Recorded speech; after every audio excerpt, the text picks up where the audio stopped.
एक बार फिर से आप सभी दर्शकों का आपके अपने स्टडी मेंटर यूट्यूब चैनल पर हार्दिक स्वागत है। आज के वीडियो में हम आपके सामने लेके आए हैं हिंदी साहित्य का जो दूसरा काल है, जिसका नाम है भक्ति काल। इससे पहले वाले वीडियो में हमने आदिकाल को कंप्लीट कर लिया है। आज हम इस वीडियो में भक्ति काल में कौन कौन से प्रमुख कवि आते हैं, कौन से संत हुए हैं, इसकी कौन कौन सी शाखाएं हैं, कौन कौन सी इसकी विशेषताएं हैं, सभी का वर्णन हम आज के इस वीडियो में करने वाले हैं। वीडियो पर अंत तक बने रहें। अगर वीडियो पसंद आए तो वीडियो को लाइक शेयर करें, और अगर आपने अभी तक चैनल को सब्सक्राइब नहीं किया है तो कृपया करके चैनल को सब्सक्राइब ज़रूर कर लें, ताकि आने वाले वीडियो की सूचनाएँ आपको तुरंत प्राप्त हो सकें।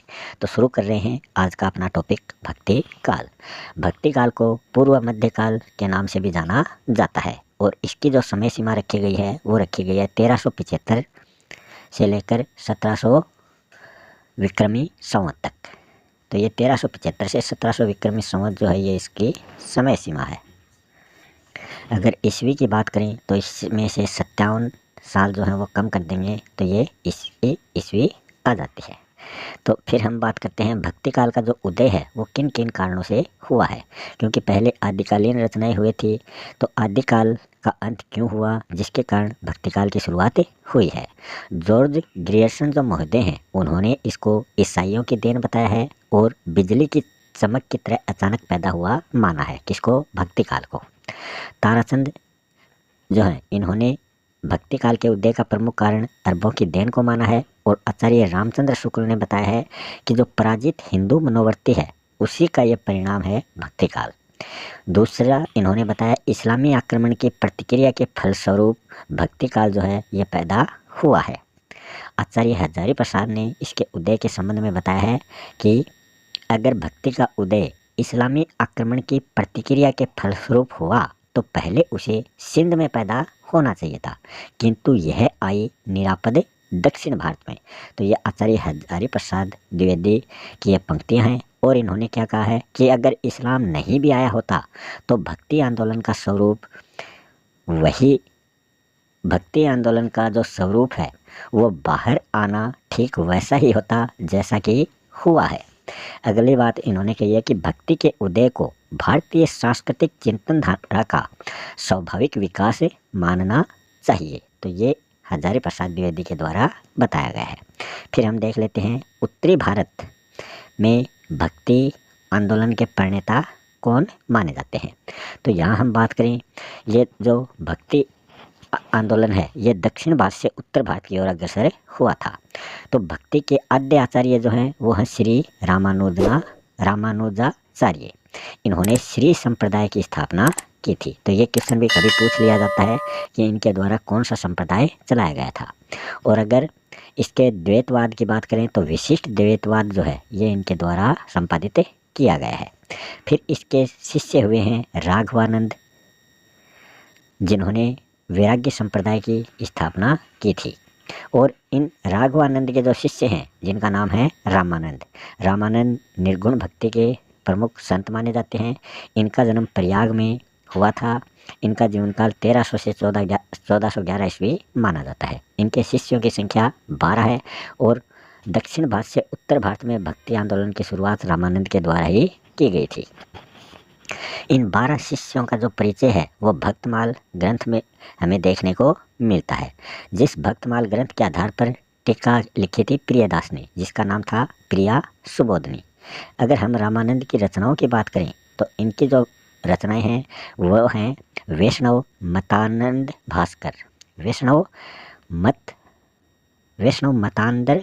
भास्कर, और दूसरी है रामानुज पद्धति। इनके द्वारा रामावत संप्रदाय की स्थापना की गई थी, और तपसी शाखा के जो प्रवर्तक हैं वो किल्हदास माने जाते हैं। तो किल्हदास जो है वो तपसी शाखा के प्रवर्तक माने जाते हैं। रामानुज के बारे में और क्या कथन है कि इन्होंने अपने शिष्यों को निर्गुण व सगुण दोनों प्रकार के मंत्र दिए हैं। वो क्या हैं? राम। भक्ति को सभी भेदभावों से दूर करके आमजन के लिए इन्होंने प्रस्तुत किया है। इन्होंने जाति पाति पूछ नहीं श्रीमती के दरबार में कि जाति पाति का भेदभाव इन्होंने मिटाया है कि राम के दरबार में जाति पाति का भेदभाव नहीं होगा। ये आचार्य हजारी प्रसाद द्विवेदी ने कहा है। आचार्य हजारी प्रसाद द्विवेदी ने रामानंद को आकाश धर्म गुरु के नाम से भी पुकारा है। नाभादास ने रामानंद को 10 धा भक्ति का आगार कहा है।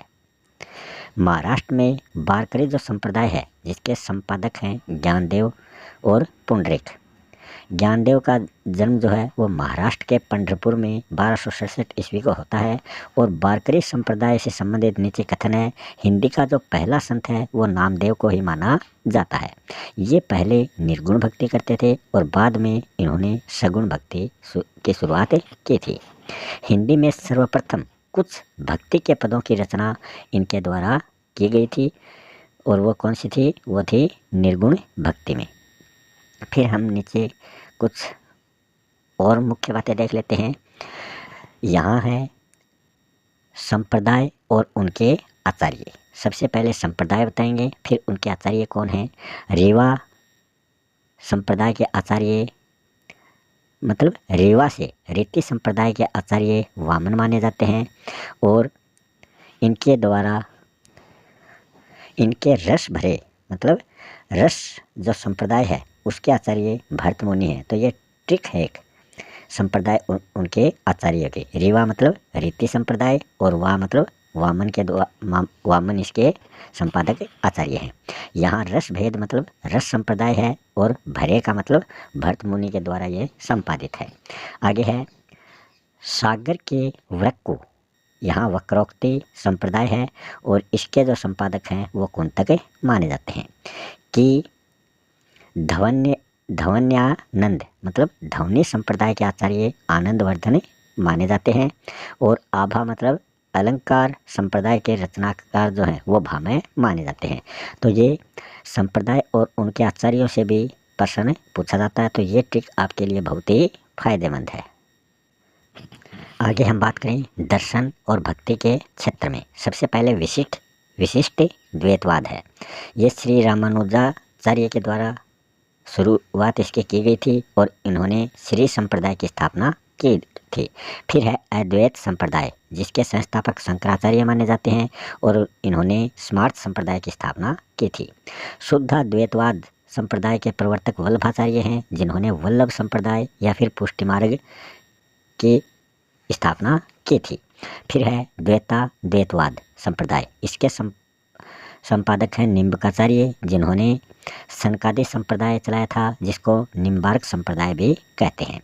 निम्बकाचार्य का शुरू में जो पहले नाम था वो था भास्कराचार्य। फिर है भेदवाद और यहाँ हम बात करें सनकादि संप्रदाय को सखी संप्रदाय के नाम से इसकी शुरुआत हरिदास के द्वारा की गई थी। फिर आगे हम बात करें मतलब ये द्वैतवाद को ही भेदवाद के नाम से पुकारा जाता है। दोनों ही क्या हैं? एक के ही दो अलग अलग नाम है। फिर है द्वैतवाद, इसके संपादक आचार्य हैं मध्वाचार्य जी और इन्होंने ब्रह्म संप्रदाय की स्थापना की थी। इनके जो उपनाम हैं वो हैं वासुदेव। इनके बचपन का नाम है किसका? मध्वाचार्य का। और पूर्ण प्रज्ञ जो है ये इसका नाम दीक्षा लेने के बाद में पड़ा था। आगे है अचिंत्य भेदाभाव, इसके प्रवर्तक चैतन्य महाप्रभु हैं और इन्होंने गौड़ी संप्रदाय की रचना की थी। फिर है साधु संप्रदाय मतलब संत वीर भान के द्वारा इसका संपादन किया गया था, शुरुआत की गई थी। निरंजनी संप्रदाय के प्रवर्तक हरिदास जी हैं। नाथों और संतों के बीच की कड़ी हरिदास जी को माना जाता है, मतलब निरंजनी संप्रदाय जो है वो नाथों और संतों के बीच की कड़ी है। राधा वल्लभी संप्रदाय के प्रवर्तक हित हरिवंश हैं। रुद्र संप्रदाय के प्रवर्तक जो हैं वो विष्णु स्वामी हैं। फिर हम आगे बात करें भक्ति को दो रूपों में बांटा गया है, निर्गुण भक्ति और सगुण भक्ति। निर्गुण भक्ति में ईश्वर के किसी भी रूप में पूजा नहीं की जाती, जबकि सगुण भक्ति में मूर्ति रूप में ईश्वर की पूजा की जाती है। निर्गुण भक्ति जो है इसका सर्वप्रथम उल्लेख श्वेताश्वेतर उपनिषद में मिलता है और सगुण भक्ति का सर्वप्रथम उल्लेख श्रीमद् भागवत पुराण में हमें देखने को मिलता है। फिर हम आगे चलें अगला जो संप्रदाय है वह है सतनामी संप्रदाय, जिसके प्रवर्तक हैं संत जगजीवन दास। तो ये तो सभी संप्रदाय हो गए। अब हम बात करते हैं निर्गुण भक्ति की, कि भक्ति दो प्रकार की थी, निर्गुण और सगुण। फिर निर्गुण भक्ति के भी दो रूप होते हैं, ज्ञानाश्रय मतलब ज्ञान देने वाले, और प्रेमाश्रय मतलब प्रेम पूर्ण ज्ञान देने वाले। तो यहाँ ज्ञानाश्रय शाखा में संत साहित्य आता है और प्रेम रूपी रचनाओं में सूफी साहित्य आता है। ये दोनों भेद रामकुमार वर्मा के द्वारा किए गए हैं। तो रामकुमार वर्मा ने ज्ञानाश्रय को संत साहित्य और प्रेमाश्रय को सूफी साहित्य नाम दिया है। फिर हम बात करें भक्ति जो है वो दक्षिण में वो बौद्ध और जैनों के द्वारा अनिश्वर में एकता के माध्यम से इसको प्रकट किया गया है। फिर हम बात करें आगे तमिल भाषा में वैष्णव आलावार भक्तों को और शैव जो है वो नयनार भक्तों को कहा जाता है। तो ये तमिल भाषा में वैष्णव और शैव जो है वो आलावार और नयनवार भक्तों के रूप में हमें देखने को मिलता है। फिर दक्षिण में जो आलावार है, उत्तरी भारत में रामानंद के द्वारा भक्ति आंदोलन की शुरुआत की गई थी। महाराष्ट्र में भक्ति आंदोलन की शुरुआत वारकरी संप्रदाय के द्वारा की गई थी। बंगाल में चैतन्य महाप्रभु ने भक्ति आंदोलन की शुरुआत की थी। असम में शंकरदेव के द्वारा और उड़ीसा में पंच सखा के द्वारा भक्ति की शुरुआत की गई थी। मतलब दक्षिण में आलावार संतों ने भक्ति की शुरुआत की थी। फिर ये उत्तरी भारत में रामानंद के द्वारा पहुंच जाती है। फिर आगे हम बात करें आचार्य रामचंद्र शुक्ल ने क्या कहा है कि भक्ति को धर्म रसात्मक रूप में वो देखते हैं। आलावार भक्तों में पुरुषों का जो संकलन है वो दिव्य प्रबंधन मतलब नाथ मुनि की जो रचना है दिव्य प्रबंधन, उसमें हमें देखने को मिलता है। वहीं हम महिलाओं संत की बात करें आलावार भक्तों में तो वो थी आडाल, जिसको दक्षिण भारत की मीरा के नाम से भी जाना जाता है। फिर आगे हम बात करते हैं वैष्णव संप्रदाय। ये विष्णु के उपासक होते हैं और इनमें 5 रात्र, रात्र क्या होता है ज्ञान। ये इसका जो ये 5 रात्र संप्रदाय है ये शंकराचार्य के द्वारा इसकी शुरुआत की गई थी। फिर पंच तत्व कौन कौन से होते हैं, परम तत्व है, भुक्ति, योग, विषय और संसार। मतलब 5 रात्र 5 ज्ञान पंच तत्व है। तो ये पंच तत्व है, इनमें से इनको शामिल किया गया है। रामानंद की जो प्रसिद्ध जो पंक्ति है वो है आरती कीजिए हनुमान लला की। ये रामानंद द्वारा गाया गया था। शिवानंद स्वामी और श्रद्धानंद इन्होंने ओम जय जग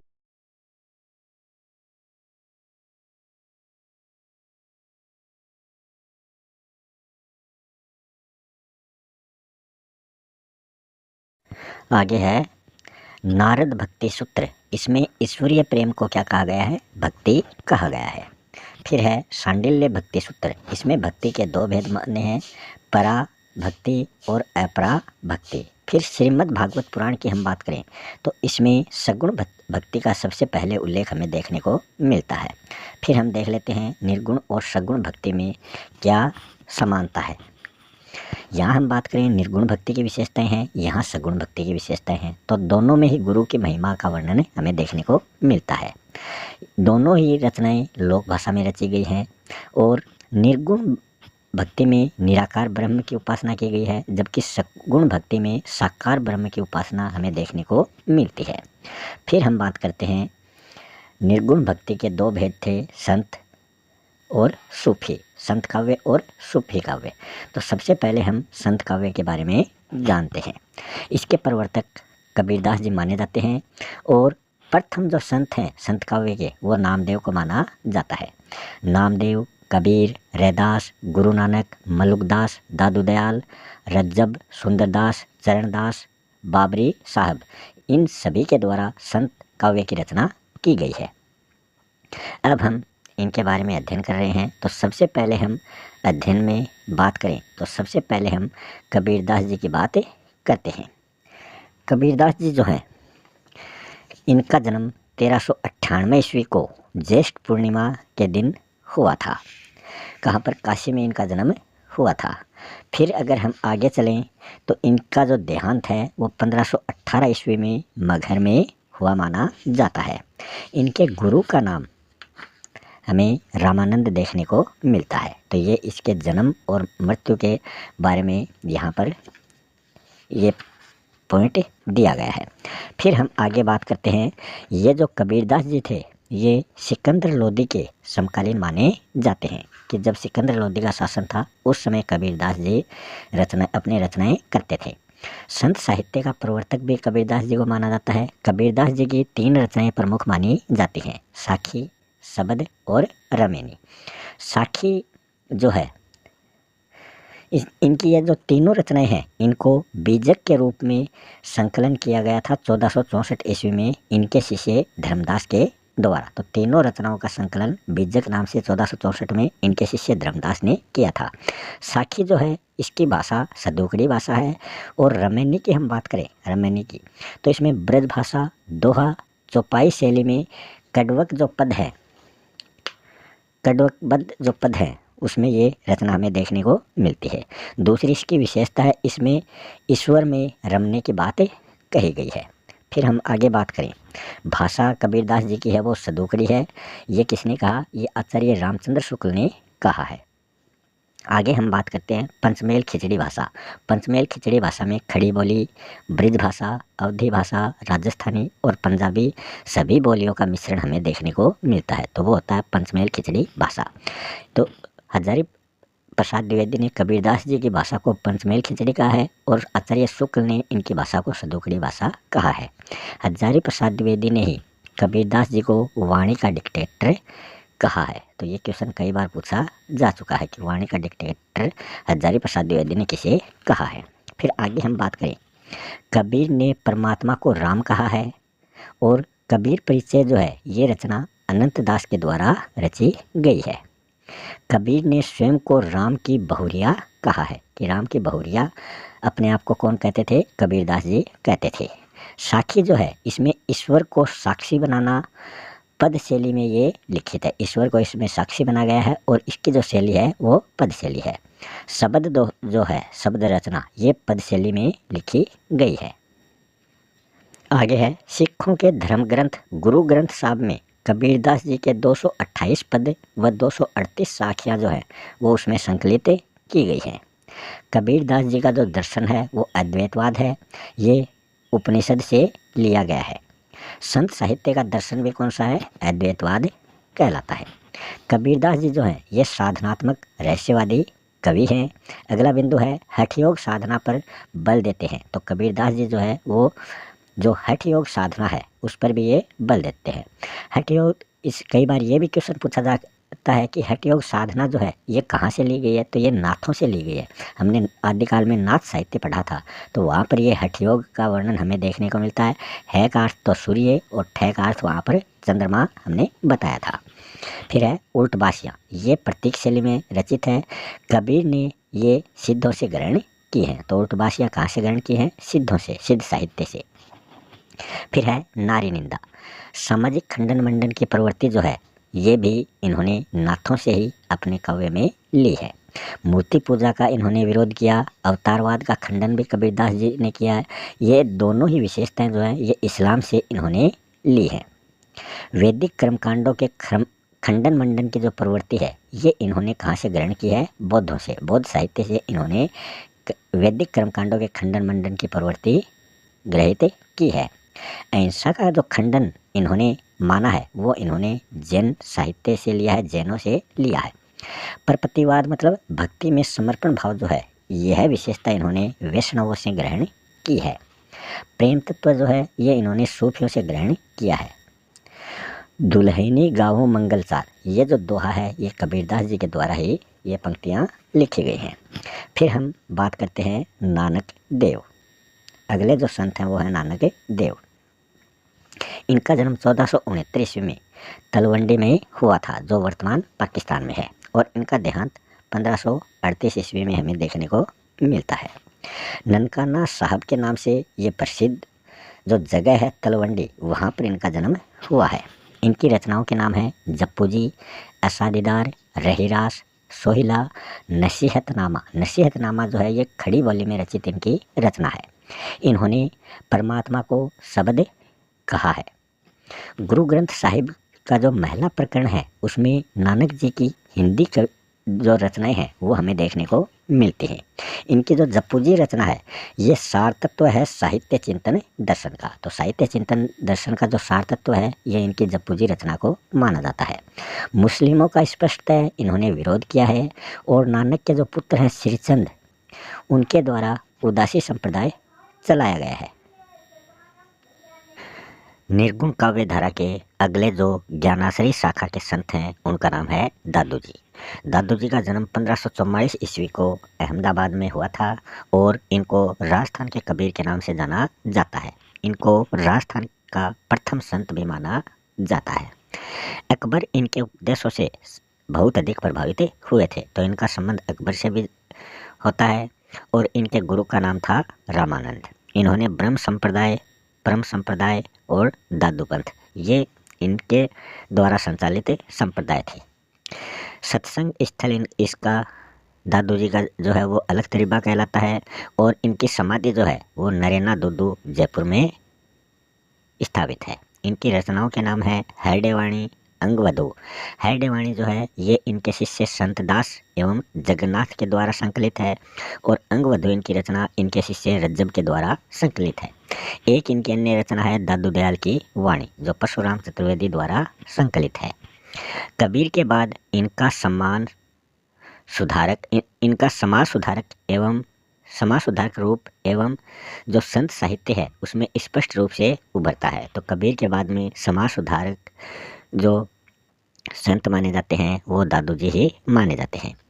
1556 ईस्वी में अकबर के निमंत्रण पर ये फतेहपुर सीकरी गए थे तथा आध्यात्मिक बातों पर वहाँ अकबर के साथ इन्होंने चर्चा की थी। तो ये इनसे संबंधित एक महत्वपूर्ण बिंदु है। अगले प्रमुख संत हैं रैदास, जिनका जीवन काल 1398 ईस्वी से 1448 ईस्वी तक माना जाता है। ये काशी के निवासी थे और इन्होंने उपमा व रूपक अलंकार पर सबसे अधिक बल दिया। ये इनके प्रिय अलंकार माने जाते हैं। ये मीरा के गुरु थे और रामानंद के शिष्य थे। मेवाड़ की जो झाला रानी है उनके भी ये प्रमुख गुरु माने जाते हैं। सरल सहज स्वभाव के संत थे और गुरु ग्रंथ साहिब में इनके 40 ग्रंथ जो हैं वो संकलित हैं। प्रभु जी तुम चंदन हम पानी ये इनकी प्रसिद्ध पंक्ति है और चित्तौड़गढ़ का जो कुंभ श्याम मंदिर है उसमें इनकी जो एक छतरी है वो भी वहाँ पर बनी हुई है। अगले संत हैं मलुकदास, जिनका जीवन काल 1574 ईस्वी से 1682 ईस्वी माना जाता है। इन्होंने आलसियों का महामंत्र दिया था। मतलब सबसे आलसी जो संत माने जाते हैं वो मलुकदास ही माने जाते हैं। ये भी मुगलकालीन कवि माने जाते हैं। इनकी रचनाओं की बात करें तो ज्ञानबोध और रतन खान ये दोनों ही रचनाएं योग ज्ञान से संबंधित है। भक्ति विवेक, सुख सागर ये दोनों रचनाएं जो हैं ये दार्शनिक विचारों की अभिव्यक्ति इन दोनों रचनाओं में देखने को मिलती है। भक्त वत्सावली और बारखड़ी ये दोनों रचनाएं जो हैं ये एक गेय रचनाएं हैं, मतलब गाने योग्य रचनाएं, गेय रचनाएं। स्फुट पदवी जो है ये गेय रचना है। अगली रचना है राम अवतार लीला और ब्रज लीला और ध्रुव चरित। ये 3 रचनाएं जो हैं ये अवतारों के चरित्रों का वर्णन इसमें किया गया है। अलग अलग अवतार जो हुए हैं उनके चरित्र का वर्णन इन तीनों रचनाओं में हमें देखने को मिलता है। इनकी एक पंक्ति है अजगर करे न चाकरी, पंछी करे न काज, दास मलुका कह गए सबके दाता राम। ये इनकी एक प्रसिद्ध पंक्ति है। अगले जो संत हैं वो हैं सुंदरदास। सुंदरदास का जीवन काल 1596 से 1689 ईस्वी माना जाता है और इन्होंने ये दौसा के निवासी माने जाते हैं और दादू जी के ये शिष्य थे। संतों में सर्वाधिक शिक्षित और शास्त्रज्ञ तथा ब्रह्मचारी जो संत माने जाते हैं वो सुंदरदास ही माने जाते हैं। साहित्यिक ब्रज भाषा में रचना इनके द्वारा की गई है और श्रृंगार रस के ये घोर विरोधी कवि रहे हैं। श्रृंगार रस का इन्होंने बहुत ज़्यादा विरोध किया है। इनकी रचनाएं हैं सुंदर विलास, ज्ञान समुद्र। सुंदर ग्रंथावली जो है वो पुरोहित हरिनारायण के द्वारा संकलित की गई है। अगले जो संत हैं वो हैं चरणदास। चरणदास जो है ये महिला संत शिष्यों के कारण बहुत ही प्रसिद्ध हुए। इनकी 2 महिलाएं शिष्य थीं, दयाबाई और सहजोबाई। दयाबाई ने दयाबोध की रचना की थी और सहजोबाई ने सहज प्रकाश की रचना की थी। अगले जो संत हैं वो हैं बाबरी साहिब। बाबरी साहिब जो है ये अकबर के समकालीन माने जाते हैं और इन्होंने बाबरी पंथ चलाया था। अगले संत की हम बात करें तो वो हैं रज्जब जी, जिनका जीवन काल 1567 से 1689 ईस्वी माना जाता है। ये भी दादू जी के शिष्य रहे हैं और आजीवन दूल्हे के वेश में रहने वाले जो प्रमुख संत हैं वो रज्जब जी माने जाते हैं। इनकी रचना का नाम सबंगी है और संत काव्य की जो महिला संत हैं निर्गुण काव्य धारा में, उनके नाम हैं दयाबाई, सहजोबाई, बाबरी साहिबा और बैजा बाई। ये महिला संत हुई हैं। संत साहित्य में आत्मा और परमात्मा किसको माना गया है? आत्मा नायिका को और परमात्मा नायक को। साधक जो है वो आत्मा जो नायिका है वो इसकी साधक मानी जाती है, परमात्मा नायक जो है वो इसमें ब्रह्म माना जाता है। इसके अपोजिट सूफी काव्य में होता है। सूफी काव्य में आत्मा परमात्मा जो है, इसमें आत्मा जो है वो नायक के रूप में चित्रित की गई है और परमात्मा जो है वो नायिका के रूप में चित्रित की गई है। तो यहाँ हम संत साहित्य की बात कर रहे हैं, आगे हम सूफी साहित्य के बारे में भी अध्ययन करेंगे।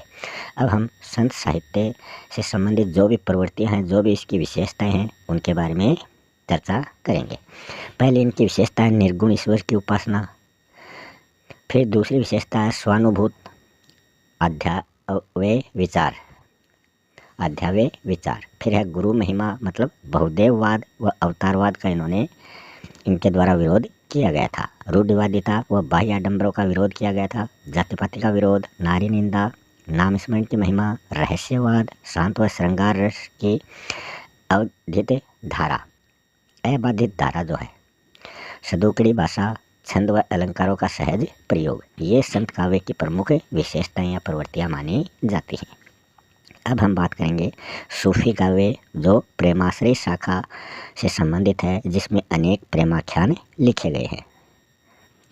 सूफी काव्य धारा में हम बात करें तो सबसे पहले रचनाएं, फिर उनके रचनाकार और उनके नायक, आगे है उनकी नायिका और वो कौन सी भाषा में रचित की गई है, ये हम देखने वाले हैं। उसके बाद में जो मुख्य रचनाएं हैं उसके बारे में हम चर्चा करेंगे। सबसे पहले हम बात करें चंदायन जो है ये एक प्रकार का खंड काव्य है। चंदायन जो है ये एक प्रकार का खंड काव्य है और इसके जो रचनाकार हैं वो मुल्ला दाऊद है। ये इनको पहला सूफी कवि डॉक्टर रामकुमार वर्मा ने माना है। किसको? मुल्ला दाऊद को। इसके नायक का नाम लोर है और इसकी नायिका है चंदा, और इस प्रेमाख्यान की जो भाषा है वो अवधी है। दूसरी जो रचना है वो है मृगावती, जिनका रचनाकाल 1503 ईस्वी है। शुक्ल के अनुसार पहला जो प्रेमाख्यान है वो मृगावती है और इन्होंने पहला सूफी जो कवि माना है प्रेमाख्यान का वो कुतुबन को माना है, जो इसके रचनाकार हैं। आगे हम बात करें, इसका राजकुमार नायक जो है वो राजकुमार है चंद्रगिरी का, और नायिका जो है वो मृगावती है कंचनपुर की, और ये भी अवधी भाषा में रचित प्रमुख ग्रंथ माना जाता है।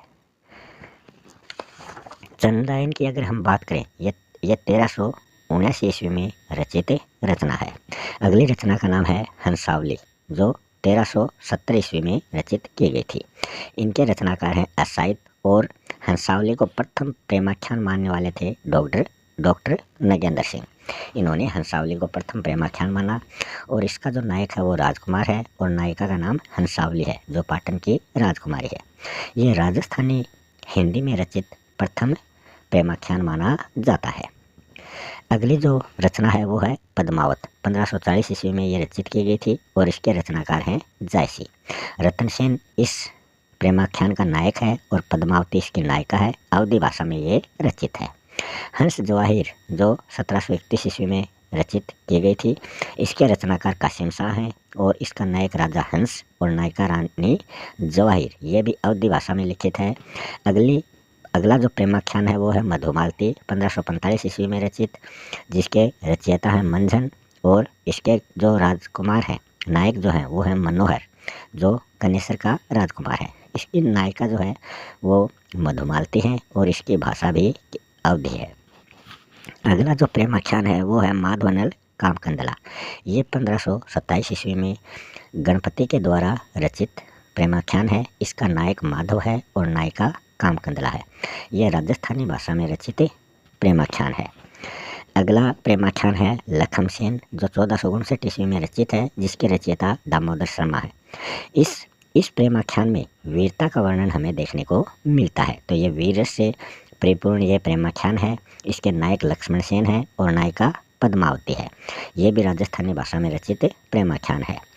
अगली प्रेमाख्यान रचना अनुराग मासूरी है, जो 1764 ईस्वी में रचित है, जिसके लेखक रचयिता नूर मोहम्मद है। मगर उससे पहले हम बात करें सत्यवती कथा, जिसको हम भूल गए थे। ये 1501 ईस्वी में रचित है और हजारी प्रसाद द्विवेदी ने ईश्वरदास द्वारा रचित सत्यवती कथा को हिंदी का प्रथम प्रेमाख्यान हजारी प्रसाद द्विवेदी ने माना है। इसका नायक है ऋतुपर्ण, नायिका है सत्यवती और ये भी अवधी भाषा में रचित है। अगली रचना है रस रतन 1618 ईस्वी, जिसके रचनाकार पोहकर हैं। इसका नायक सोम और नायिका रंभा। चिताई वार्ता 1590 ईस्वी में रचित प्रेमाख्यान है, जो नारायण दास द्वारा रचित है। ढोल इसका नायक है, जो समुद्रगढ़ का राजकुमार है, और चिताई इसकी नायिका है। राजस्थानी मिश्रित ब्रज भाषा में इसकी रचना की गई है। अगली रचना चित्रावली है, 1613 ईस्वी में रचित। इसके रचनाकार हैं उस्मान, जो जहांगीर के समकालीन माने जाते हैं। इसके नायक हैं सुजान और नायिका है चित्रावली। अगली रचना ज्ञानदीप है, जो 1619 ईस्वी में रचित है। शेख नबी इसके रचनाकार हैं, जिनका संबंध जौनपुर से आता है। इसके नायक ज्ञानदीप हैं, नायिका देवयानी है। तो ये तो बात हो गई प्रमुख प्रेमाख्यान की। अब हम आगे बात करते हैं पद्मावत, जो जायसी के द्वारा रचित है। इसमें 57 खंड हमें देखने को मिलते हैं। 1540 ईस्वी में इसकी रचना की गई थी। और अगर विक्रमी संवत की बात करें तो इसमें 57 ऐड कर देंगे तो 1557 विक्रमी संवत इसका रचनाकाल माना जाता है। हिजरी संवत की बात करें तो 947 हिजरी संवत इस 1540 ईस्वी को हिजरी संवत में करेंगे तो 947 हिजरी संवत आता है। फिर हम सूफी काव्य की प्रमुख विशेषताएं या प्रवृत्तियों की बात करें तो उसमें हम देखेंगे सबसे पहली जो प्रवृत्ति है वो है लौकिक प्रेम के द्वारा अलौकिक प्रेम की अभिव्यक्ति इसमें की गई है। दूसरी विशेषता है प्रबंधात्मकता। तीसरी प्रवृत्ति है मनस्वी शैली। चौथी प्रवृत्ति है इतिहास और कल्पना। पांचवी है कथानक रूढ़ियाँ। छठी है अवधि भाषा। सातवीं है समासोक्ति या अन्योक्ति। फिर हम आगे प्रवृत्ति की बात करें, काव्य का नामकरण जो है वो नायिका के आधार पर हमें अधिकतर काव्यों में देखने को मिलता है। लक्ष्मण सेन व ज्ञानदीप का नामकरण ही नायक के आधार पर हुआ है। बाकी सभी जो प्रेमाख्यान हैं वो नायिका के आधार पर उनके नामकरण रखे गए हैं। शैतान को माया के रूप में इसमें माना गया है और रस की दृष्टि से श्रृंगार सूफी काव्य का प्रमुख रस माना जाता है और वीर रस इसका सहायक माना जाता है। नारी प्रशंसा व चरित्र चित्रण से संबंधित यह रचना है। जाति पाति और बाह्य आडंबरों का विरोध हमें इन प्रेमाख्यानों में देखने को मिलता है। हिंदू संस्कृति व मुस्लिम कवियों की अनुपम अभिव्यक्ति जो है वो हमें यहाँ पर देखने को मिलती है। फिर हम आगे बात करें सूफी काव्य। सूफी काव्य मतलब सूफी जो है इस शब्द की उत्पत्ति कहाँ से हुई है। इसका पहले सूफा शब्द आता है। मदीना की मस्जिद के बाहर एक चबूतरे पर बैठने वाले जो संत हैं उनको सूफा कहा जाता है। फिर यह सोफिया बना। सोफिया मतलब ज्ञान की बात करने वाला सूफी। फिर यह सफ़ा बना। सफ़ा मतलब शुद्ध या पवित्र आचरण करने वाला संत। फिर यह सूफा बना मतलब ऊन का चोगा पहनने वाले प्रमुख संत। और वर्तमान में सूफी जो शब्द है वो सूफा से ही लिया गया है। यही सबसे अधिक मान्य है। फिर हम आगे बात करें तो इसमें है फारसी भाषा की मनस्वी शैली में ये काव्य रचनाएं अधिक हुई हैं। तो सर्वप्रथम इन काव्यों में हमें ईश वंदना, जिसको हमद के नाम से पुकारा जाता है, ईश वंदना की गई है। उसके बाद में हज़रत मोहम्मद की स्तुति जो है वो नएल नाम से की गई है। फिर हज़रत के चारों मित्रों की प्रशंसा जो है वो मकतब के नाम से जानी जाती है, मकबल। और फिर आगे हम बात करें शाही वक्त या तत्कालीन शासक की जो प्रशंसा है वो मदह के नाम से जानी जाती है। फिर है सूफी काव्य धारा या प्रेमाख्यान जो काव्य धारा है प्रेमाश्रयी, उसमें कौन कौन से संप्रदाय हुए हैं और उनके संपादक कौन हैं। सबसे पहले कादरी संप्रदाय के संपादक हैं अब्दुल कादिर। चिश्ती संप्रदाय के संपादक हैं मोइनुद्दीन चिश्ती। सोहरावर्दी संप्रदाय के अहमद फारूकी। नक्शबंदी के संप्रदाय के प्रवर्तक हैं बाउद्दीन फादिरी। सत्तारी संप्रदाय के प्रवर्तक कौन है ये आपको कमेंट बॉक्स में बताना है। फिर है सूफी मत का उद्देश्य क्या है। मानवीय प्रेम की पद्धति के द्वारा सूफी संप्रदाय का प्रचार प्रसार करना। सूफी मत में ईश्वरीय मतलब साधना के जो सोपान हैं वो हैं शरीयत, तरीकत, मारिफत, हकीकत। ये इसके प्रमुख सोपान हैं। सूफी मत में गुरु को पीर या वली के नाम से जाना जाता है। सूफी मत में परमात्मा, ईश्वर और ब्रह्म इनको नायिका के रूप में चित्रित किया गया है। ये बात हमने पहले भी कर ली है। साधना, जीवात्मा या फिर आत्मा ये नायक के रूप में हमें यहाँ देखने को मिलती है। पहले प्रेमाख्यान की हम बात करें हंसावली, जो 1370 ईस्वी में रचित है। इसके रचनाकार असाइत हैं। तो हमने शायद पीछे इसके चर्चा कर ली है कब की ये रचना है। हिंदी का प्रथम प्रेमाख्यान ये माना जाता है और इसको हिंदी का प्रथम लौकिक प्रेमाख्यान मानने वाले थे डॉक्टर नगेंद्र सिंह। दूसरी रचना है चंदायन, जो 1379 ईस्वी में रचित है मुल्ला दाऊद के द्वारा। ये प्रथम सूफी प्रेमाख्यान जो है ये माता प्रसाद गुप्त, इसको प्रथम सूफी प्रेमाख्यान माना गया है और माता प्रसाद गुप्त ने चंदायन को लोर कथा कहा है। तो ये चंदायन की बात हो गई और चंदायन को मुल्ला दाऊद को प्रथम प्रेमाख्यान कवि जो है डॉक्टर राम कुमार वर्मा ने माना था। अगली रचना है अनुराग बांसुरी, जो 1764 ईस्वी में नूर मोहम्मद के द्वारा रचित थी। ये कड़वक शैली में चौपाई के बाद दोहे के स्थान पर बरवे छंद का प्रयोग इसमें किया गया है। तो अनुराग बांसुरी में कौन से छंद का प्रयोग हुआ है? बरवे का। आध्यात्मिक रूपक का प्रयोग भी इस रचना में हमें देखने को मिलता है। अगली रचना है इंद्रावती, 1714 ईस्वी में रचित। अगले प्रेमाख्यान की बात करें तो वो है पद्मावत, जो सबसे अधिक प्रसिद्ध रहा है। इसके रचनाकार हैं जायसी, जिनका जीवनकाल 1492 से 1542 ईस्वी माना जाता है। अवधी भाषा में इस पद्मावत की रचना की गई है और पद्मावत का रचनाकार 1540 है। सूफी या प्रेमाश्रय धारा के प्रमुख कवि जो है वो जायसी को ही माना जाता है। प्रतीक योजना के कारण रूपक काव्य इसको कहा गया है। अन्योक्ति अलंकार मतलब उपसंहार की भूमिका के कारण इसे अन्योक्ति काव्य भी कहा गया, ना कि अन्योक्ति अलंकार। अन्योक्ति काव्य है ये। समासोक्ति मतलब वाच्यार्थ प्लस व्यंग्यार्थ दोनों लिए हुए हैं, तो इसमें अन्योक्ति और समासोक्ति दोनों का प्रयोग हमें देखने को मिलता है। जायसी ने पद्मावत को पारस रूप कहा है और जायसी के गुरु का नाम पद्मावत में तो मिलता है सैयद अशरफ शेख बुरहान, और शुक्ल ने आचार्य रामचंद्र शुक्ल ने जीवात्मा तो इसमें माना रतन सेन को, परमात्मा पद्मावती।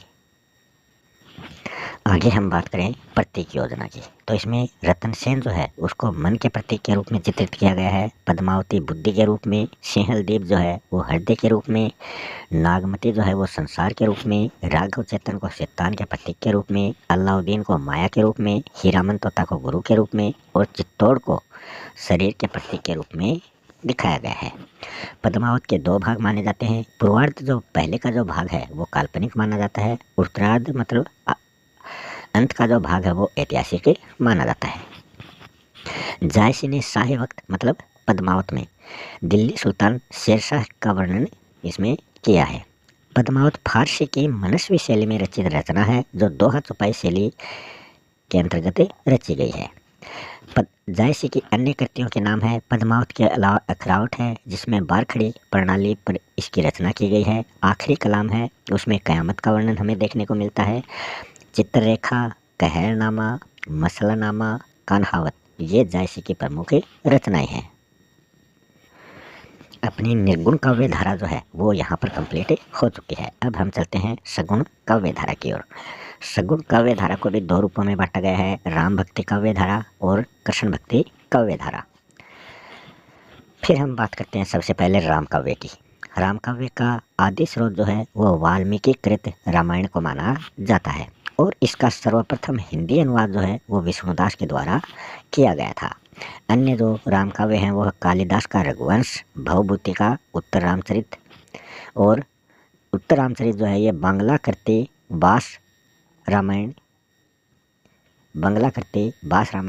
इसके आधार पर रची गई है। फिर हम हिंदी में सर्वप्रथम राम काव्य किसने लिखा, इसकी अगर हम बात करें तो वो है रामानंद।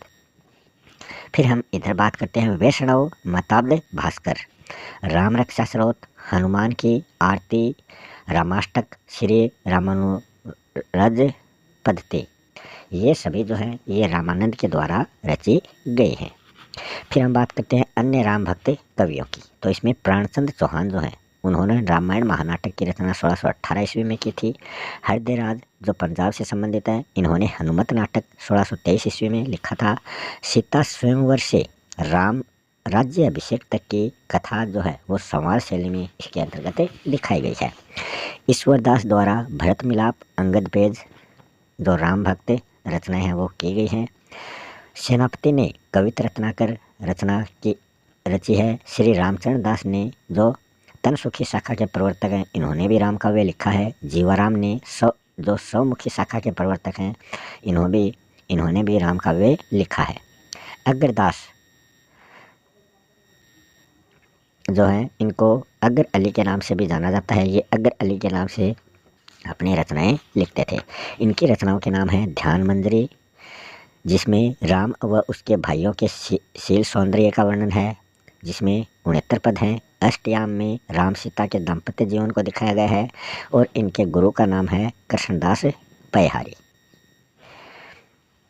फिर हम बात करें नाभादास, जिसके गुरु अग्रदास माने जाते हैं, जिन्होंने 1596 में भक्तमाल की इन्होंने रचना की थी और इन्होंने भी अष्टयाम रचना रची थी। अगले राम भक्त कवि हैं तुलसीदास, जिनका जीवनकाल 1532 ईस्वी से 1623 ईस्वी माना जाता है और तुलसीदास को हिंदी का जातीय कवि भी आचार्य रामचंद्र शुक्ल ने माना है। अगले हैं रामानंद, जिन्होंने विष्णु और लक्ष्मी के स्थान पर राम की आराधना की शुरुआत मानी है। राम भक्ति काव्य धारा में श्रृंगारी भाव लाने वाले कौन हैं? वो रसिक संप्रदाय माना जाता है। और प्रथम कवि की हम बात करें तो वो अयोध्या के श्री रामचंद्र दास माने जाते हैं। ये बात आचार्य रामचंद्र शुक्ल ने स्वीकार की है। भगवती प्रसाद सिंह श्रृंगार लाने में अग्रदास को प्रथम राम भक्त कवि मानते हैं। नाभादास की भक्तमाल से राम भक्त कवियों का परिचय प्राप्त होता है। इन्होंने इसके अलावा अष्टयाम की भी रचना की है, ये बात हमने ऊपर कर ली है। तुलसी से पहले राम का विवेचन चंद्रबरदाई ने पृथ्वीराज रासो के द्वितीय समय में दशावतार शीर्षक में रामावतार के रूप में किया है। तो तुलसी से पहले भी राम का विवेचन किया जा चुका है। भक्तमाल में 316 कुल छंद हैं तथा 200 कवियों का वर्णन उसमें मिलता है। राम भक्ति काव्य धारा में राम का वर्णन लोक मंगल की साधनावस्था के रूप में किया गया है। तो ये आचार्य रामचंद्र शुक्ल ने ये बात कही है। आगे है लोक रक्षक या लोक मंगल के रूप में राम काव्य मतलब साधुओं की रक्षा, दुष्टों का दमन और धर्म की स्थापना। ये राम की शक्ति, शील व सौंदर्य के रूप में इसका वर्णन इसमें किया गया है। राम काव्य के प्रमुख रस की बात करें तो वो शांत रस है और भक्ति भाव की बात करें तो इसमें दास्य भक्ति, और इसकी भाषा की बात करें तो अवधी भाषा में ये रचित है। आगे है राम भक्ति काव्य धारा का प्रमुख उद्देश्य या प्रमुख उपदेश जो है वो क्या है? वो है सामाजिक मूल्यों की स्थापना करना, मतलब अहंकार का त्याग करते हुए सामाजिक मूल्यों की स्थापना इसमें बताई गई है। तो ये मुख्य बिंदु है। फिर हम बात करें भक्ति के 9 प्रकार कौन से होते हैं। तो यहाँ हम देखें भक्ति के 9 प्रकार। तो उसमें पहला है पाद सेवन, फिर है नाम स्मरण, अर्चना, आत्मनिवेदन, वंदना, श्रवण, दास्य, कीर्तन, सख्य। ये भक्ति के 9 रूप हमें देखने को मिलते हैं। फिर हम राम काव्य की जो प्रमुख प्रवृत्तियां हैं या विशेषताएं हैं वो कौन कौन सी हैं। इसमें राम की सगुण साकार रूप में आराधना देखने को मिलती है। सेवक सेव्य भाव की भक्ति और दास्य भाव की भक्ति हमें देखने को मिलती है। समन्वयवादी विचारधारा हमें देखने को मिलती है। समकालीन युग बोध का चित्रण हमें देखने को मिलता है। नारी के प्रति दृष्टिकोण, ये तुलसी ने नारी को यामिनी रूप, नारी के कामिनी रूप की तो भर्त्सना की है और उन्होंने यामिनी रूप की प्रशंसा की है। तो जो कामिनी रूप है नारी का उसको उन्होंने सही नहीं बताया है। अगली प्रवृत्ति है लोक कल्याण की भावना। तो ये तो इसकी प्रवृत्तियाँ हो गई। अब हम राम भक्त कवियों का विवरण देख लेते हैं। उनके कौन कौन सी रचनाएं प्रमुख हैं, उनके बारे में क्या क्या मुख्य बातें हैं वो देख लेते हैं। सबसे पहला राम भक्त कवि तुलसीदास। इसका जन्म 1532 ईस्वी में बांदा उत्तर प्रदेश में होता है और इनका देहांत 1623 ईस्वी को काशी में होता है। नाभादास ने तुलसीदास को कली काल का वाल्मीकि कहा है और हिंदी का जातीय छंद जो है वो तुलसीदास ने दोहे को माना जाए। तुलसीदास जी के बड़े ग्रंथों की बात करें तो 5 इनके बड़े ग्रंथ हैं और 7 इनके छोटे ग्रंथ हैं। तो मुख्य ग्रंथ इनके 12 ही प्रकाशित हैं। बुद्धदेव के बाद सबसे बड़ा लोकनायक तुलसीदास को मानने वाले हैं जॉर्ज ग्रियर्सन। तो यहाँ से भी कई बार प्रश्न पूछे जा चुके हैं। फिर हजारी प्रसाद द्विवेदी ने तुलसीदास को क्या माना है? समन्वय की विराट चेष्टा। विसेंट स्मिथ महोदय ने तुलसीदास के बारे में कहा कि मुगल काल या अकबर काल का सबसे बड़ा आदमी जो है वो तुलसीदास है। फिर है तुलसी ने आत्म तथ्य कवितावली प्रस्तुत किए हैं।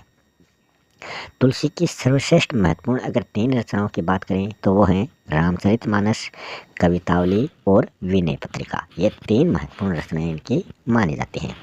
रामचरितमानस जो है ये है कथा सर्वप्रथम इन्होंने रस खान को रामचरितमानस सुनाया था। तो रस खान को सबसे पहले ये सुनाया था। फिर हम आगे बात करें, तुलसी ने कलिकाल का वर्णन कवितावली में और मानस के उत्तरकांड में किया है। फिर हम बात करें, तुलसी की रचनाएं अवधी और ब्रज भाषा में हमें देखने को मिलती हैं। तुलसी की 12 प्रमुख रचनाएं जो हैं वो प्रमाणिक मानी जाती हैं, जिसमें अवधी भाषा में और ब्रज भाषा में उनकी रचना की गई है। सबसे पहले हम बात करें तो ब्रज भाषा अवधी भाषा की बात करते हैं। जानकी मंगल जो है ये इनकी ब्रज भाषा में रचित रचना है, जिसका रचनाकाल 1582 ईस्वी है और इसमें 216 छंदों का प्रयोग हमें देखने को मिलता है। फिर रामचरितमानस जो है ये अवधी भाषा में रचित रचना है और इसमें अयोध्या में प्रारंभ इसका होता है और 2 वर्ष 7 माह में इस रचना को रचने में ये समय लगा है और ये 1574 ईस्वी में इसका जो रचनाकाल है वो माना जाता है। तो 1574 में इसकी रचना कंप्लीट हो चुकी थी। आगे हम बात करें बरवे रामायण।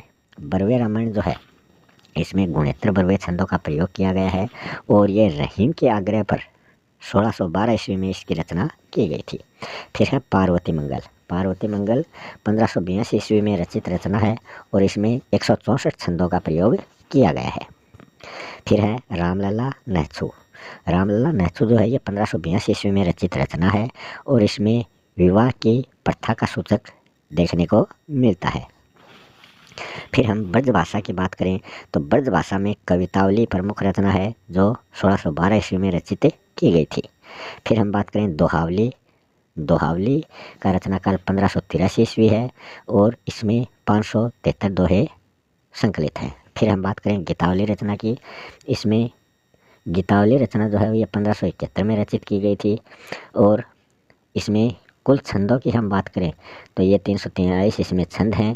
फिर कृष्ण गीतावली की बात करें तो इसमें 61 पद हैं और 1571 में इसकी रचना हुई थी। विनय पत्रिका 1582 ईस्वी में रचित रचना है। वैराग्य संदीपनी जो है ये 1612 ईस्वी में रचित रचना है। इसमें 62 छंद हैं, जिसमें 46 दोहे, 2 सोरठे और 14 चौपाइयाँ इसके अंतर्गत आती हैं। रामाज्ञा प्रश्नावली जो है ये 1612 ईस्वी में ब्रज और अवधी दोनों भाषाओं में मिश्रित रचना है। अब हम तुलसी की 5 बड़ी रचनाओं की बात करें तो उसमें एक तो रामचरितमानस है जो अवधी भाषा में रचित है। बाकी की 4 रचनाएं ब्रज भाषा में रचित हैं, कवितावली, दोहावली, गीतावली, विनय पत्रिका। इसको आप याद रखिए, ये 5 बड़ी रचनाएं हैं जिसमें केवल एक रामचरितमानस जो है वो अवधी भाषा में है, बाकी चारों रचनाएं ब्रज भाषा में रचित है। फिर हम बात करें ज्योतिष ग्रंथ। ज्योतिष ग्रंथ जो है वो रामाज्ञा प्रश्नावली को माना जाता है। इसमें 7 सर्ग में 7 सप्तक हैं और प्रत्येक सप्तक में 7-7 दोहे हैं। मतलब इसमें 343 जो छंद हैं उनका प्रयोग हमें रामाज्ञा प्रश्नावली में देखने को मिलता है। इन तुलसीदास की अंतिम रचना की बात करें तो वो कवितावली मानी जाती है जो इन्होंने 1612 ईस्वी में रचित की थी।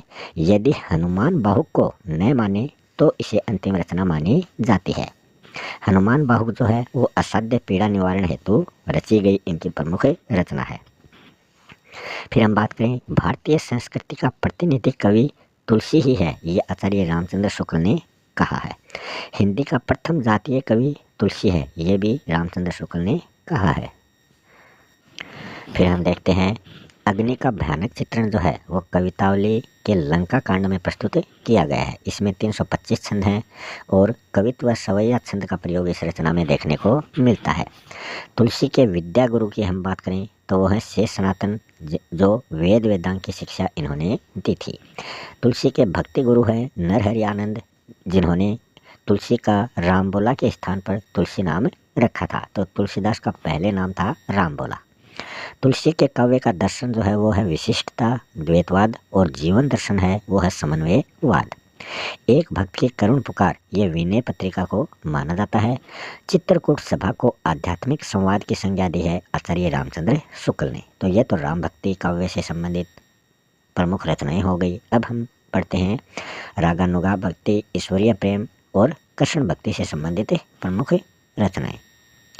कृष्ण काव्य धारा, इसमें कृष्णावतार जो है वो लोक मंगल की सिद्धावस्था को बताया गया है।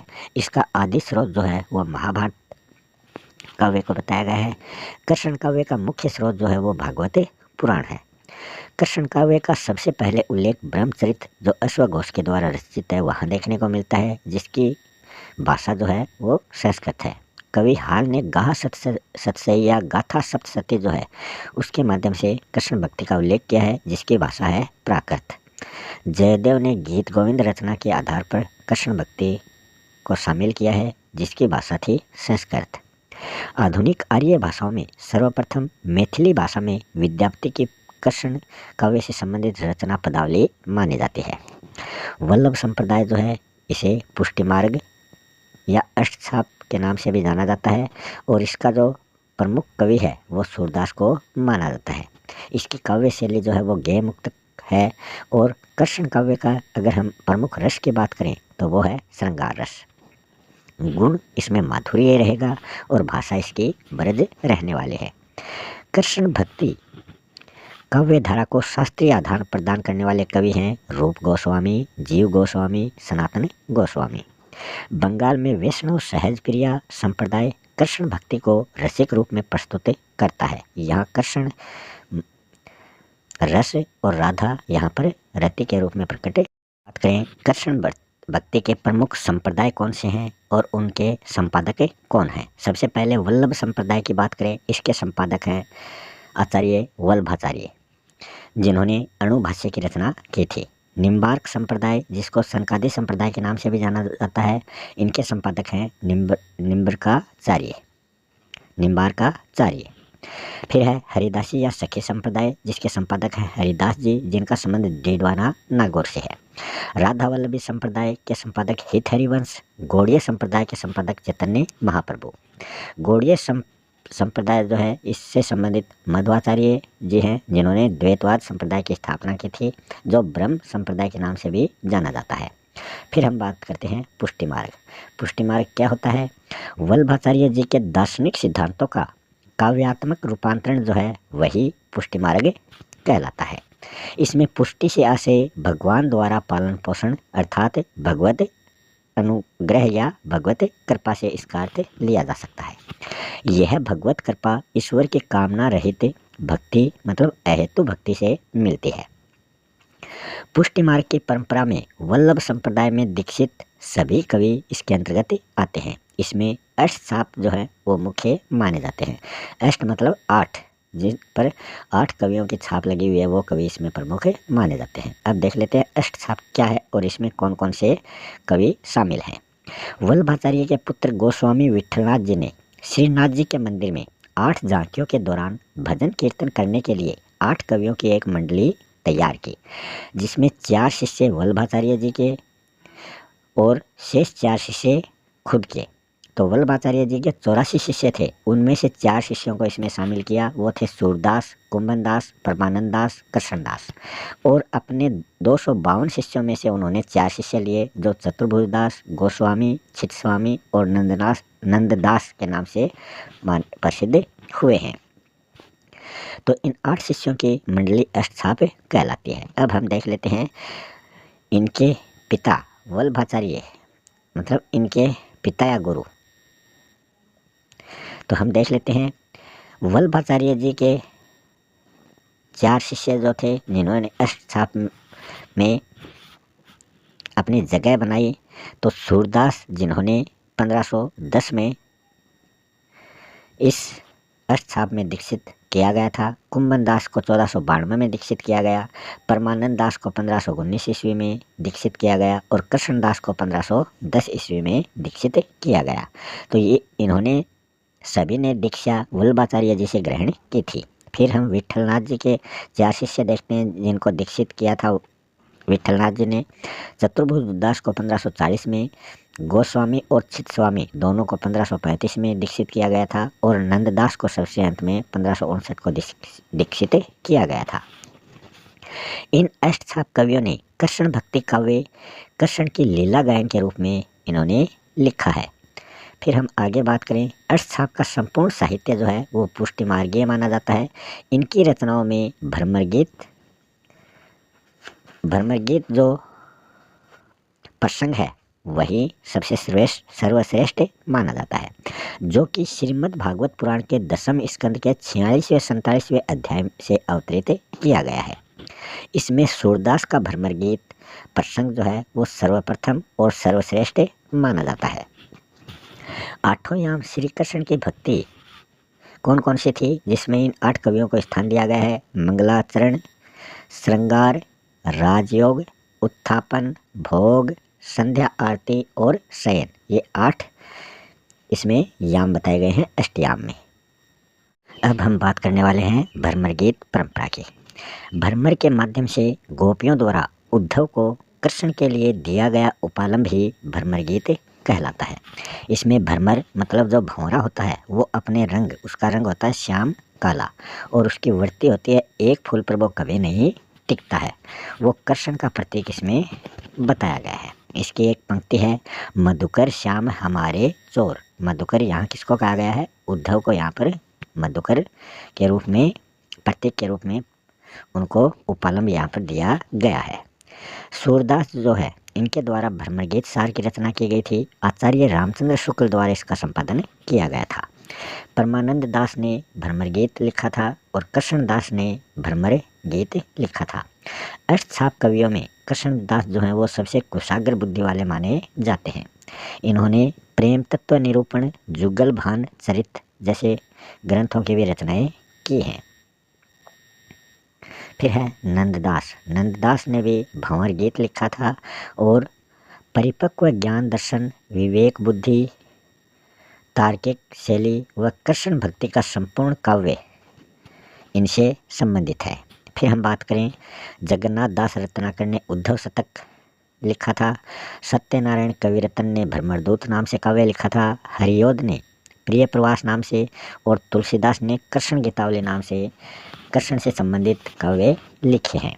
सूरदास ने अपने भ्रमर गीत प्रसंग में निर्गुण पर सगुण की और ज्ञान पर भक्ति की विजय उन्होंने दिखाई है। सूर की जो गोपियां हैं वो अत्यधिक भावुक मानी गई हैं, जबकि नंददास के जो भंवर गीत है उसकी गोपियां जो हैं वो तर्कशील व चिंतनशील अधिक दिखाई देती हैं। अब हम अष्टछाप के जो प्रमुख कवि हैं सूरदास, उनके बारे में उनका जीवन परिचय देखने वाले हैं। सूरदास जी का जन्म सीही नामक ग्राम में 1478 ईस्वी को होता है। कहीं कहीं ये 1583 ईस्वी आता है। मतलब विक्रम संवत में बात करें तो ये आता है 1640 विक्रमी संवत पारसोली में। कहीं किसी संग्रह में ये तो पारसोली में इनका जन्म बताया गया है, कहीं पर इनका जन्म सीही में बताया गया है।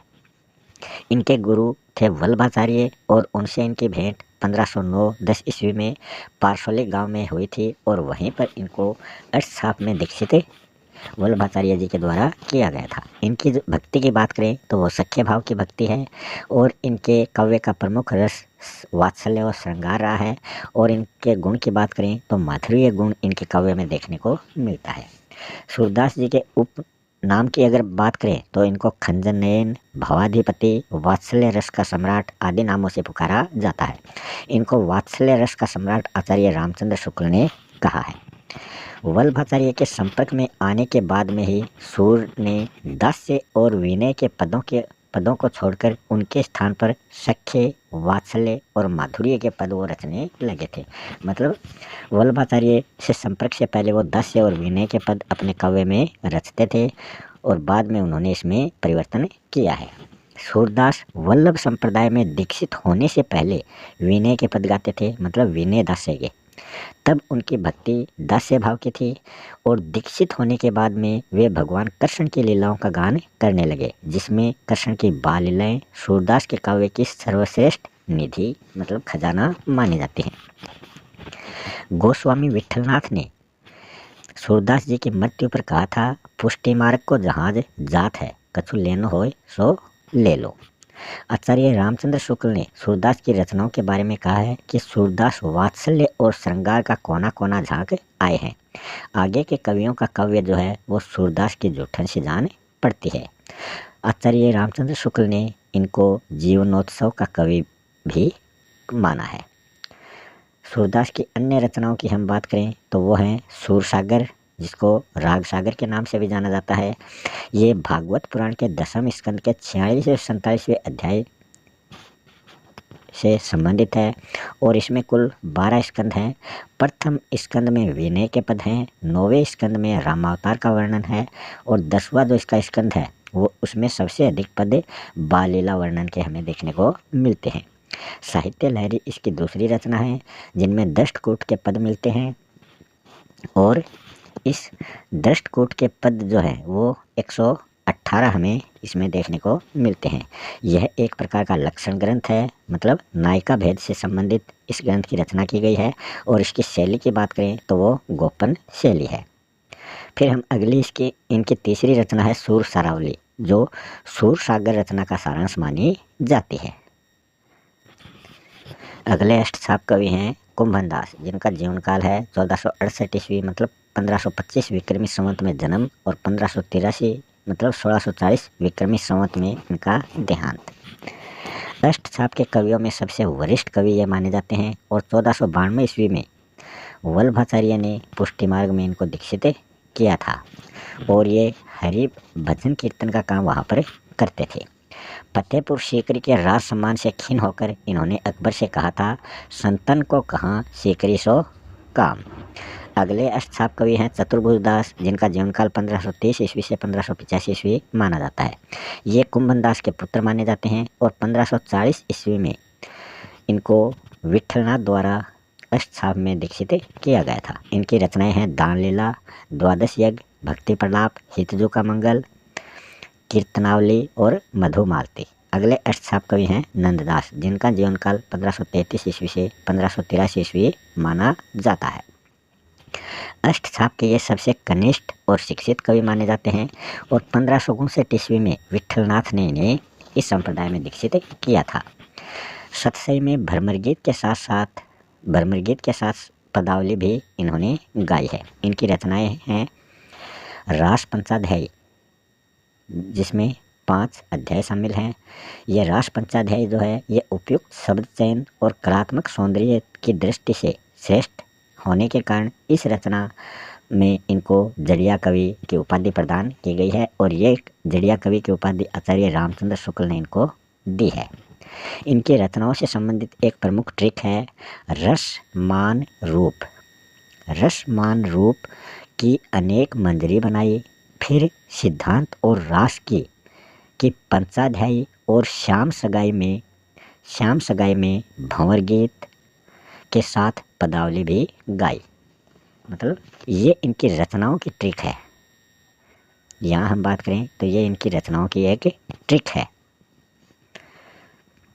फिर हम इनकी अगली रचना है सिद्धांत पंचाध्यायी। रस मंजरी एक लक्षण ग्रंथ है इनका।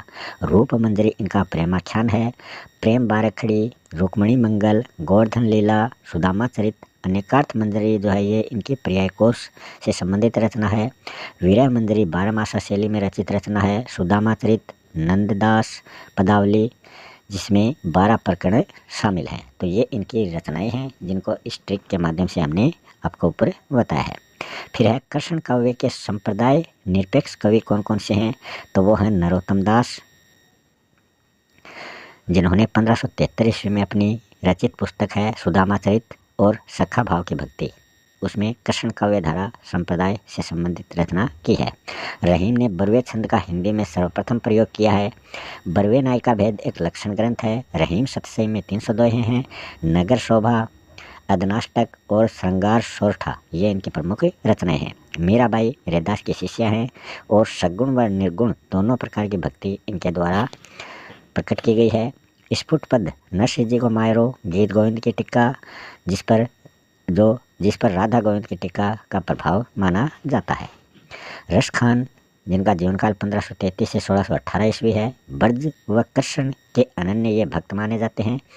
इनकी हम बात करें तो इनका जो नाम है वो सैयद इब्राहिम हमें देखने को मिलता है। तो रस खान का मूल नाम सैयद इब्राहिम है और इनकी जो प्रेम वाटिका रचना है जो 1614 ईस्वी में रचित की गई थी, जिसमें राधा कृष्ण को प्रेमोद्यान के माली के रूप में हमें दिखाया गया है। सुजान रस खान जो रचना है इसमें 181 तो सवैये हैं और 17 इसमें कवित हमें देखने को मिलते हैं। दान लीला और आगे है अष्टयाम जो दोहा शैली में रचित है।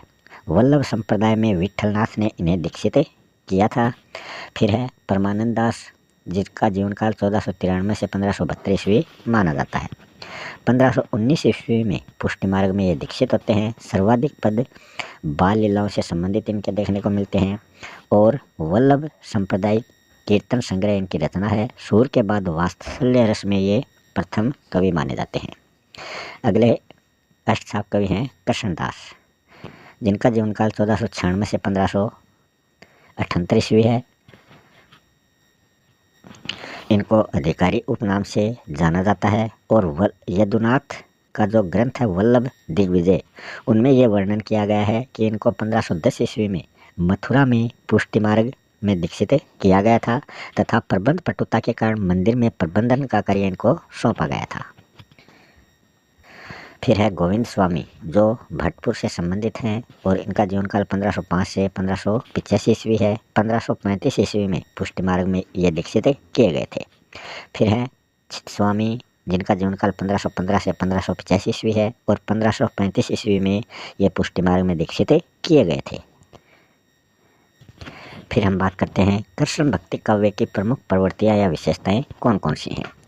पहली है कृष्ण की सगुण साकार रूप में भक्ति की गई है। भक्ति के विविध रूप हमें देखने को मिलते हैं। नवधाम भक्ति, कृष्ण की लीलाओं का वर्णन किया गया है। बाल मनोविज्ञान का चित्रण देखने को मिलता है। ईश्वर के लौकिक और अलौकिक दोनों रूपों की अभिव्यक्ति इसमें की गई है। रीति तत्वों का समावेश है। समकालीन सामाजिक और सांस्कृतिक जीवन का चित्रण किया गया है। समाज के प्रति उदासीनता दिखाई गई है। पात्रों का चरित्र चित्रण बस व रस जो है वो रस निरूपण ये इसमें दिखाया गया। पात्रों का चरित्र चित्रण और रस निरूपण। ब्रजभूमि व वृंदावन के प्रति अनन्य इनका अनुराग इसमें दिखाया गया है। फिर हम आगे बात करते हैं भक्ति काल में कौन कौन से लक्षण ग्रंथ लिखे गए थे। कृपाराम द्वारा हित तरंगिणी, सूरदास के द्वारा साहित्य लहरी, रहीम के द्वारा बरवे नायिका भेद, नंददास के द्वारा रसमंजरी, आचार्य केशवदास के द्वारा कवि प्रिया, रसिक प्रिया और छंदमाला। केशवदास अलंकारवादी आचार्य कहलाते थे और काव्य शास्त्रों के सिद्धांतों का सर्वांगीण निरूपण इनके द्वारा किया गया था। भक्तिकालीन वीर साहित्य की बात करें तो वीर साहित्य कौन कौन से थे भक्तिकाल में। दुर्साजी आढ़ा द्वारा रचित विरह छिहत्तरी जिसमें महाराणा प्रताप का यशोगान था। सिरधर का रणमल छंद में जो है ये वीर काव्य है। नियामत खां जान का कयाम खरासो, नियामत खान का संबंध फतेहपुर सीकरी से है। पृथ्वीराज द्वारा रचित वीर काव्य बेली किशन रुक्मणी। भक्ति काल को व्याख्यायित करने का सर्वश्रेष्ठ कार्य जो किया था वो श्याम सुंदर दास ने किया था। फिर हम आगे बात करें तो भक्ति काल को हिंदी साहित्य का स्वर्ण युग जॉर्ज ग्रियर्सन ने माना है। तुलसी को कलिकाल का वाल्मीकि नाभादास ने कहा है। संपूर्ण भक्तिकाल की सबसे बड़ी विशेषता अहंकार का त्याग रही है।